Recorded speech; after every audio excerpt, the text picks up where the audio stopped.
Bonjour à chacun de vous.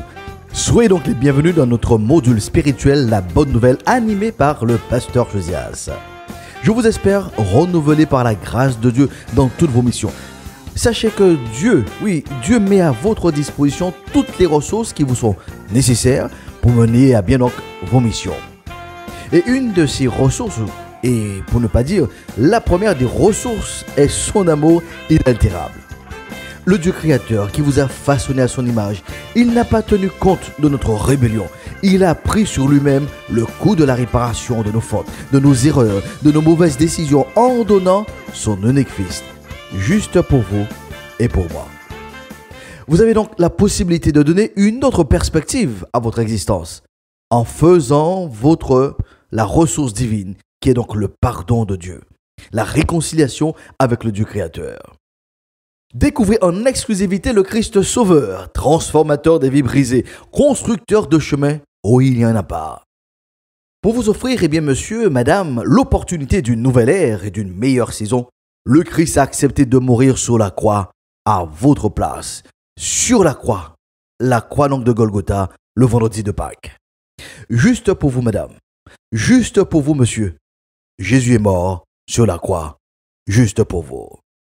Réalisez que si vous étiez donc la seule personne pécheresse, le Christ serait tout de même venu mourir sur la croix, juste pour vous, juste pour moi. Chantons la croix, représentera toujours l'amour de Dieu pour moi. Oui, c'est vrai, quand le ciel Dieu a envoyé Jésus mourir sur le calvaire, il a fait juste pour moi. Juste pour moi. Oui, c'est vrai. Alléluia. Jésus est venu mourir pour moi. Tout le monde chante. Aujourd'hui, monsieur, madame, prenez la décision de vous réconcilier avec le Dieu de la vie. Acceptez et vivez l'amour de Dieu, juste pour vous. Jésus est venu mourir pour moi. Oh, juste pour moi. Juste pour moi. Oh, Jésus est venu.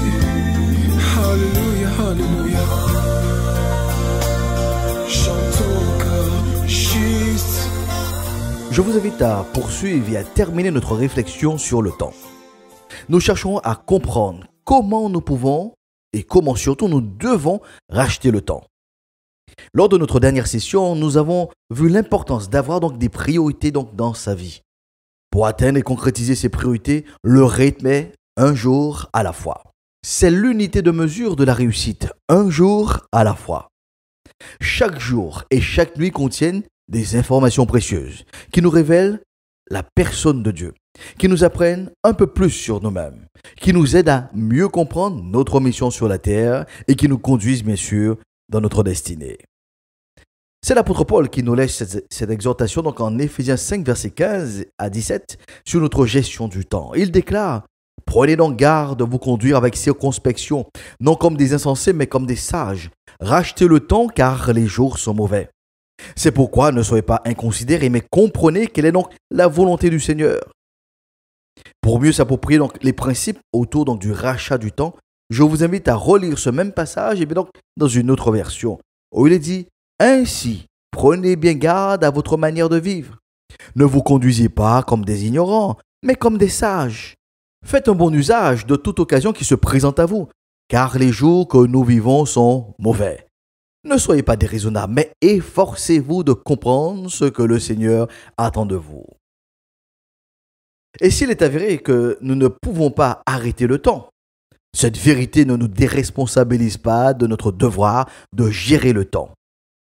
La bonne gestion et une meilleure gestion de son temps reviennent donc à la bonne gestion et à une meilleure gestion de sa vie, de son existence. Je vous propose donc quelques conseils pratiques pour racheter le temps. Premièrement, organisez, planifiez chaque jour en fonction de la mission, de la raison d'être de votre existence, de votre destinée. Nous avons compris que personne ne passe sur la terre par hasard, ni sans but. Il y a toujours un but, une raison attachée à votre existence. C'est en utilisant la ressource temps que je peux atteindre le but.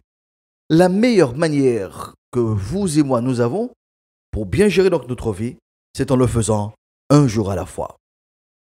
Prenez-vous le temps d'établir votre agenda de la journée, de la semaine, du mois?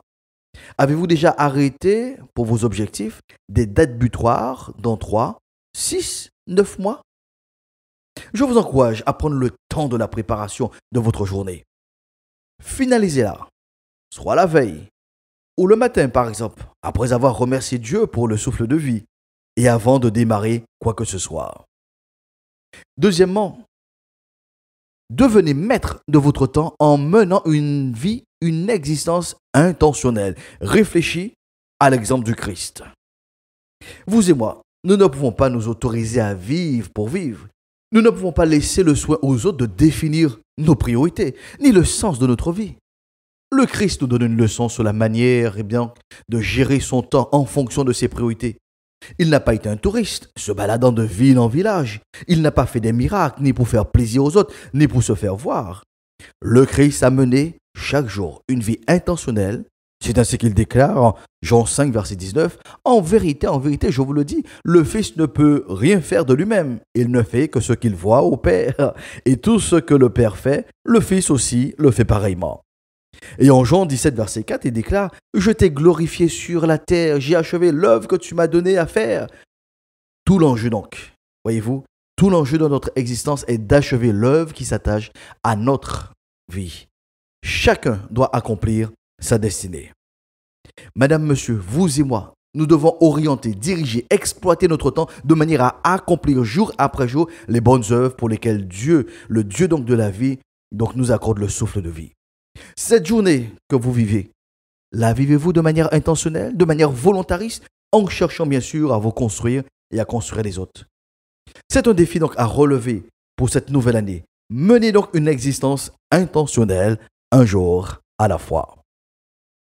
Et enfin, en troisième lieu, incluez systématiquement donc le temps du repos dans votre agenda, en termes de minutes, d'heures, de jours, de semaines. Notre société veut nous imposer un rythme effréné du quasi non-stop, du H24. Là encore, nous sommes hors cadre. L'homme a besoin de repos. Je vous rappelle que nous passons un tiers de notre temps à dormir, ou du moins, nous devons dormir. C'est le quota donc à respecter pour une bonne gestion donc, du temps, et cela représente donc pour une année près de 120 jours, soit 4 mois complets. Dans sa sagesse infiniment variée, le Dieu créateur a dilué ces 4 mois fermes sur toute l'année, avec le principe un jour à la fois. De plus, et par-dessus tout, Dieu donne lui-même l'exemple à la création. Et il nous dit en Genèse 2, versets 1 à 3, « Ainsi furent achevés donc les cieux et la terre et toute leur armée. Dieu acheva au 7e jour son œuvre qu'il avait faite, et il se reposa au 7e jour de toute son œuvre qu'il avait faite. Dieu bénit le 7e jour et le sanctifia, parce qu'en ce jour, il se reposa de toute son œuvre qu'il avait créée en la faisant. » Dieu a initié la notion donc, du repos en se l'appliquant. Il le rappelle tout au long donc, de la Bible, l'importance donc, du repos. Madame, monsieur, ne culpabilisez pas parce que vous incluez le repos dans votre agenda. Le monde ne s'écroulera pas parce que vous êtes reposé. Pour terminer cette session, je vous invite à bien noter cet adage. Appliquez donc ce principe dans votre vie. Écoutez bien, si vous échouez de planifier, vous avez planifié d'échouer. Je reprends donc, si vous échouez de planifier, vous avez planifié d'échouer. Alors, prenez le temps de tout préparer, le temps de tout planifier dans votre vie. Pour ma part, j'avais donc planifié 10 minutes pour notre session hebdomadaire. Nous sommes donc arrivés au terme de l'émission donc Bonne Nouvelle. Nous nous retrouverons donc la prochaine fois pour une prochaine session, en précisant bien si Dieu le veut. Pour cette nouvelle semaine de transition, proclamons donc ensemble la paix de Dieu soit avec vous pour une meilleure saison.